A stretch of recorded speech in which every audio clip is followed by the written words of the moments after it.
namanya tentang jasmani ini dengan akhlak istimaiyah yang terkenal kita dengan hukum syariat. Itu jasmani. Sedangkan manusia tidak hanya terdiri jasmani, uga rohani, juga rohani. Iki Rasulullah didik kita dengan hukum apa? Ini yang jarang dibahas, sehingga kita umat manusia itu selalu tergoda dengan hawa nafsunya sendiri, yang hawa nafsunya itu diterangkan Allah di dalam surat Ibrahim ayat 3. Allah katakan, wa yastahibbunal hayatad dunya alal akhirah. Ruh manusia ini Bapak Ibu dibikin oleh nafsunya sendiri untuk bersukaria, bercinta kasih dengan urusan-urusan yang ada kaitannya dengan kesenangan dunia. Mestinya kesenangan dunia itu adalah sesuatu yang dibutuhkan oleh jasmani, bukan rohani. Surat Ibrahim ayat 3, tolong dibuka. Innal ladzina kafaru wa yastahibbunal hayatad dunya alal akhirah. Bahasanya itu mboten saya sebut orang, tapi nafsu, karena individu. Nafsu di dalam diri kita masing-masing sebagai manusia itu bagaimana membuat ruh itu terkesima dengan kesenangan dunia. Ruh bukan jasad. Sebab siapapun ruh kita tatkala itu sudah kena pelet oleh nafsunya sendiri, alal akhirah mereka akan melalaikan Allahnya.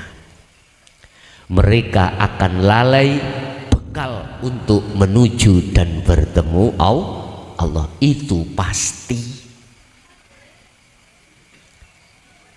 Bagaimana mungkin kita bisa menghindar dari rayuan peletnya nafsu dalam diri kita, sementara ajaran tentang ruh yang disebut dalam Al-Quran dinul haq itu tidak dihadapkan kita?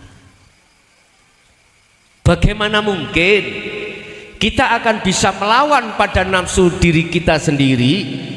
Lawang ajarannya Muhammad yang satu sisi di dinul haq itu kita abaikan, bahkan kita anggap itu sesat. Dzalika dzalalatun. Mereka yang sudah pandai tentang hukum syariat, mohon maaf, mengatakan apa yang ada di hukum hakikat itu dzalalah. Artinya menyesatkan. Luar biasa. Bon. Tengok sini papan. Allah ngutus utusannya namanya Muhammad.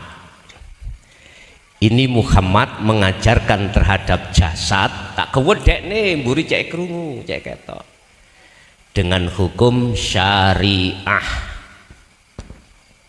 Wis. Dengan hukum syariah itulah akhirnya muncul dua hukum, larangan dan perintah. Wis aku gak ngomong sunnah, wajib, makruh, haram, halal, ndak. Waktuku kata entek no nganggo iku, ndak. Aku lebih instan bahas kebutuhan ruh. Iki mang kebutuhan jasad.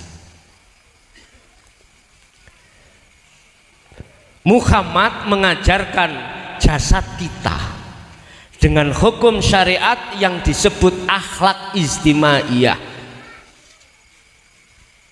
Innama bu'ithu li utammimma makarimal akhlak. Hadis, aku tidak diutus oleh Allah ke bumi ini, kata Muhammad.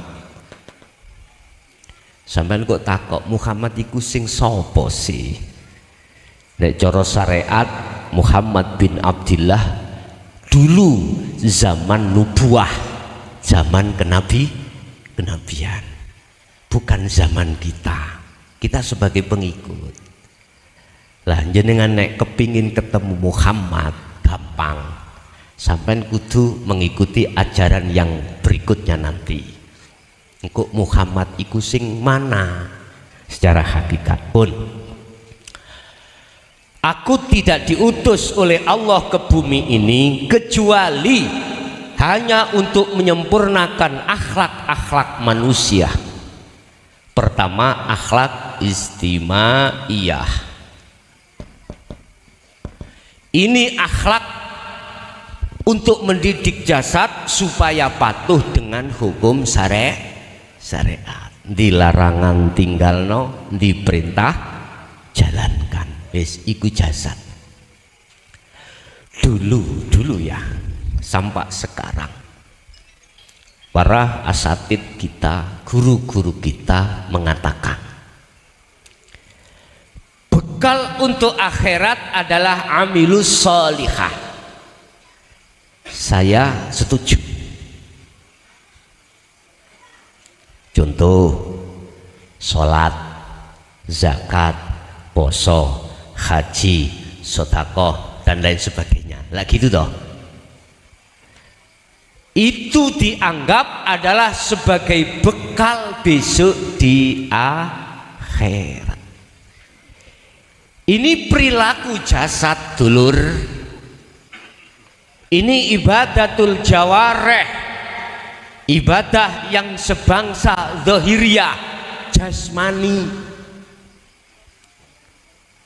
Lah ibadah jasmani ini tidak dilihat Allah.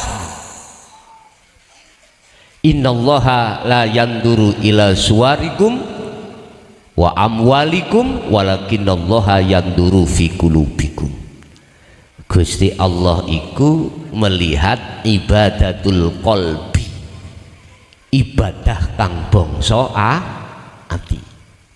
Pertanyaan di depan, Gusti Allah tidak melihat ibadatul jawareh, ibadah kang bangsa dohir yang bagaimana? Ini yang harus ditanyakan.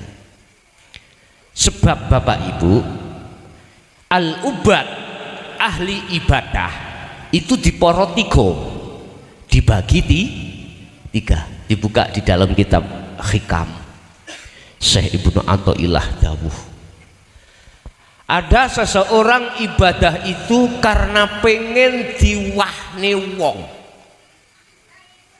ingin dipuja orang, diajungkan jempol orang. Saya sholat karena di belakang saya, di sisi saya ada calon mertua. Saya ngaji ganti apa biar diminta apa mantu, dipek mantu supaya dipek mantu. Jadi aku ngaji karena pingin dipek mantu morotu. Ada al-ubad, ahli ibadah Bapak Ibu, hatinya tersimpan hal yang seperti itu. Allah tidak melihat ibadah yang seperti itu. Allah kalau sudah tidak melihat ibadah yang seperti itu, apapun bentuk ngibadahmu, hubitat a'maluhum wa malahum min nasirin, ditolak. Saya tidak menyalahkan loh ya, tapi aku ngeritik supaya tidak seperti itu. Ngoten lho bos, paham nggih? Saya tidak menyalahkan al-ubad yang seperti ini, tetapi kalimat saya tadi hubitat a'maluhum tersebut, kalau Allah tidak melihat itu supaya jenengan naik. Biar tidak ibadah karena pengen diwahkan orang lain. Aku budal haji, orang lain ben melihat saya banyak uang, wong sugih. Biar dikatain saya itu punya harta mewah.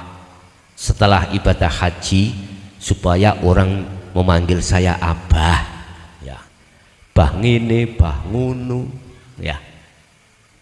Masih pengen diwahkan orang lain. Allah selamanya tidak akan melihat ibadah orang yang seperti ini, ndak, alias ditolak. Mula ojo ngene, lho ngoten lho maksud kula. Wis, 1.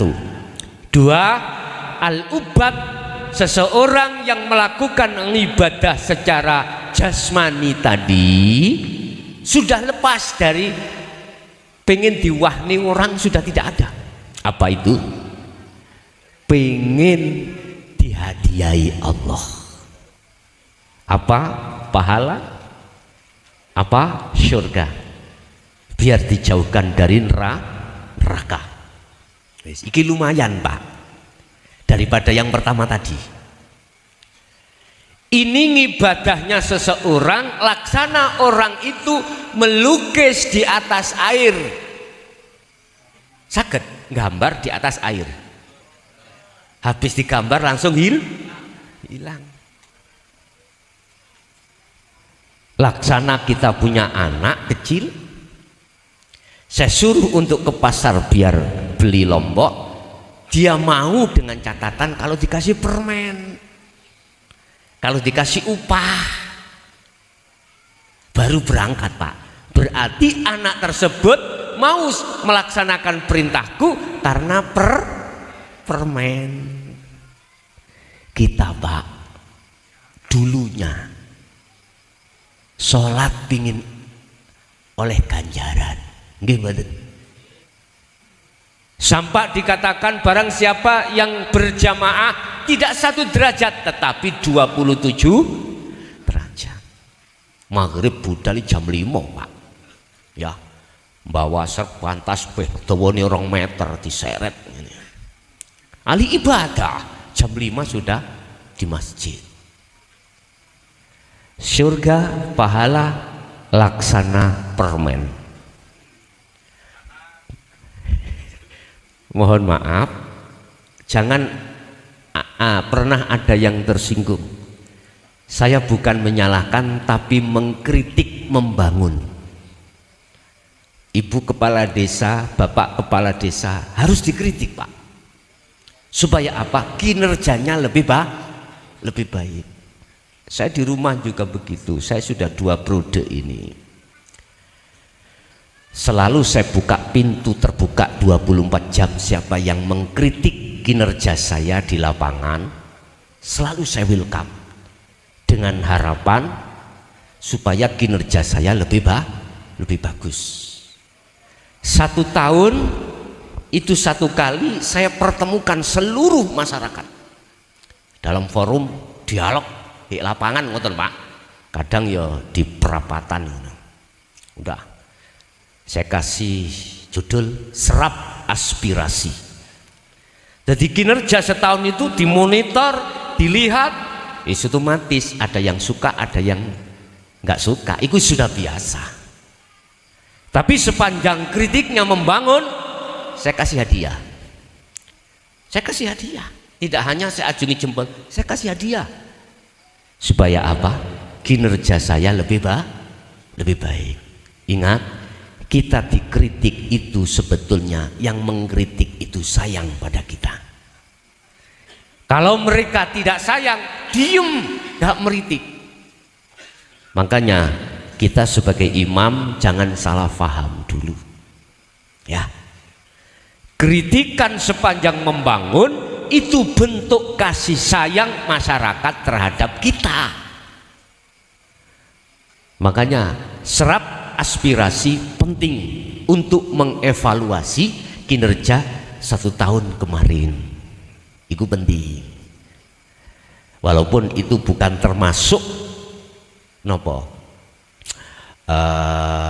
agenda, tetapi nggak ada salahnya seperti itu. Udah.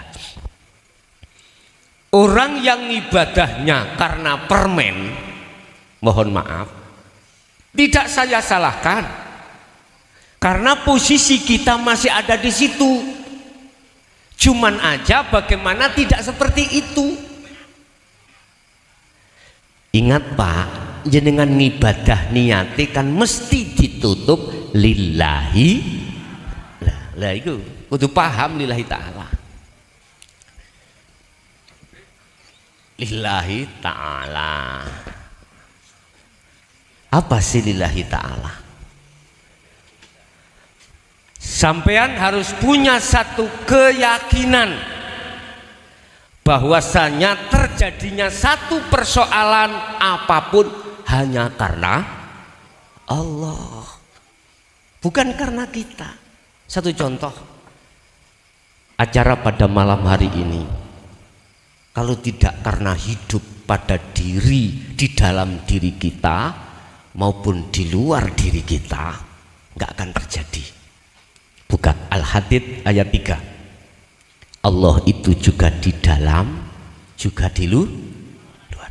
Yang Allah bukan lambang, Allah bukan tulisan kados ngeten niki seperti indah.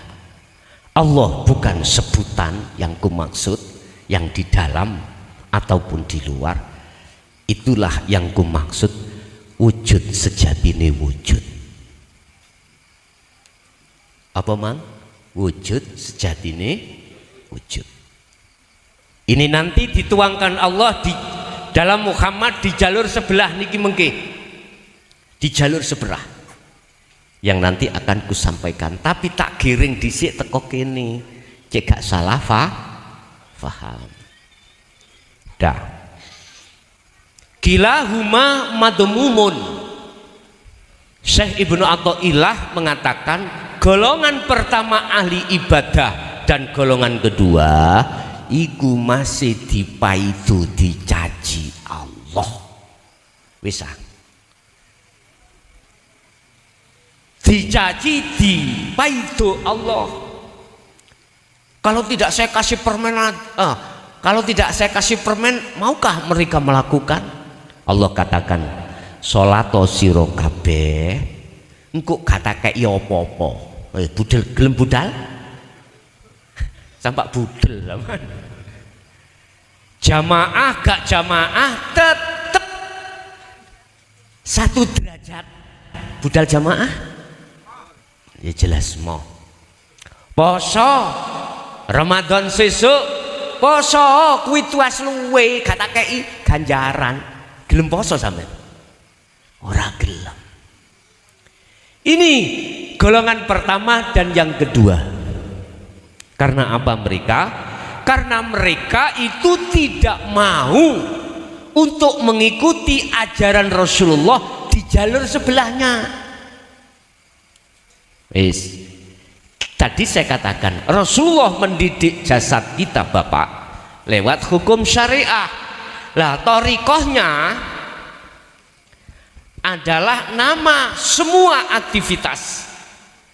Ngaji thariqah, sholat thariqah, apapun dahar thariqah, apapun nama aktivitas itu disebut thariqah. Mungkin sampai lagi krungu niki nek thariqah iku jeneng-jeneng. Sebab kita sudah sering mendengar yang disebut thariqah kumpulan-kumpulan nih kalau enggak ya. Dan saya tidak membahas seperti itu. Kalau thariqah itu yang dimaksud hanya kumpulan-kumpulan, tolong aku bertanya sekarang, iso jawab enggak? Ketika zaman Rasulullah thariqah apa? Sudahkah ada muncul thariqah pada zaman sekarang, pada dulu? Belum. Makanya saya sarujuk kali Mbah Dimyati. Nek ditakoki Mbah, sampean thariqah sampean napa? Ngaji. Thariqah sampean napa? Salat. Wis saiki tak terusno. Bu, thariqah sampean napa? Masak. Liya. Babalah diprotes. Jadi aku kan golek tantangan. umbah-umbah, cuci-cuci nama, cuci-cuci bekerja, iku toriko. Toriko kan bahasa Arab toh Pak, artinya kan jalan ya. Kata Allah, setiap aktivitas apapun fa aina ma tuwallu fa thamma wajhullah, di situ ada Allah. Artinya Gusti Allah iku gak ngadeg njegegreg ugeg-ugeg nok ngarepi wong sembayang tok, mboten. Ya ono ladang, ada di sawah, ada di pasar, ada di kantor. Sing kene iku apa jeneng sih, lokalisasi jenenge? Aranggondang. Peleman. Ning Peleman iku ya ana Gusti Allah. Kurang nemen aku ngomong. Coba apabila, mohon maaf ya, di dalam Peleman itu gak ada Allah, gak ada kehidupan di situ. Allah iku nama Bu, sebuah nama. Gak percaya buka surat Al-Fatihah ayat 1. Sering sampai waca Bismillahirrahmanirrahim. Dengan menyebut nama Allah, lu nama. Terus yang memiliki nama Allah itu siapa? Wujudnya yang memiliki nama Allah itu siapa? Inilah yang akan menjadi pertanyaan besar mestinya bagi seluruh umat Islam, khususnya ketika saat sholat, manakala belum mengerti dan tahu dan ketemu wujudnya yang memiliki nama Allah, tidak akan pernah sholat itu dengan benar. Artinya dengan benar secara hakikat dia itu tetap ruhnya, hatinya lalai dari Allah Subhanahu. Allah gak melihat sholat si model kayak gini, tidak. Ini yang dulu pada waktu kita ada di Nurul Iman dikatakan inilah bekal akhirat. Nggih mboten? Tak tegasno malam hari ini. Percaya gak percaya, trimo gak trimo, mangkel utawa gak, sepurane sing akeh ditolak Allah. Mengapa kok ditolak? Yukhadi'unallaha walladzina amanu wa ma yahda'una illa anfusahum wa ma yash'urun. Dari sudut pandang kacamata hakikat, Allah yang dimaksud tidak melihat zahirmu, perilaku jasad, ibadah dohiriyah yang tidak dibarengi makrifat datang Allah Subhanahu wa ta'ala. Wis dene suk gak diundang maneh gak patheken aku. Saya mengatakan apa adanya. Saya meluruskan untuk kita lebih baik di mata Allah, sebab zaman ini hampir 2025. Wis dik wingi dimulai ning Cianjur jare dia. Pertanyaan aku, merantakkah? Tahu merantak? Merembetkah? Wis. Di timur sudah terjadi, tadi itu di Probolinggo, di Malang 2 hari kemarin sudah dikawiti. Ibarat cara orang mau tidur sudah ngantuk. Wis. Pertanyaannya, merembetkah? Napa mau? Merembetkah ini? Wis. Makanya siapkan bekal akhiratmu. Wis. Jadi tak simpulkan, Allah tidak akan melihat satu ibadah yang kita lakukan secara jasmani manakala masih ada di golongan 1 dan 2. Wis. Titik. Terus golongan yang terakhir, Syekh Ibnu Athaillah dawuh al-ubad, ahli ibadah yang bagaimana? Al-a'malu suwarun qaimatun. wa arwahuha wujudu siril ikhlas fiha, yaiku amaliyah yang dilakukan oleh seorang hamba yang hatinya, ruhnya itu disertai makrifat dateng Gusti Allah. Mereka olehnya melakukan bisa sampai makrifat datang Allah karena beliau mengikuti ajaran Rasulullah yang sebelah. Apa yang sebelah?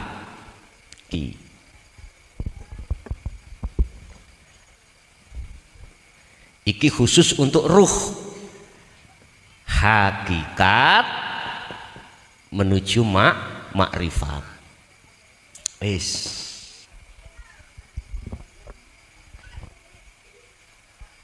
Rada dangu mboten napa-napa. Mboten napa nggih?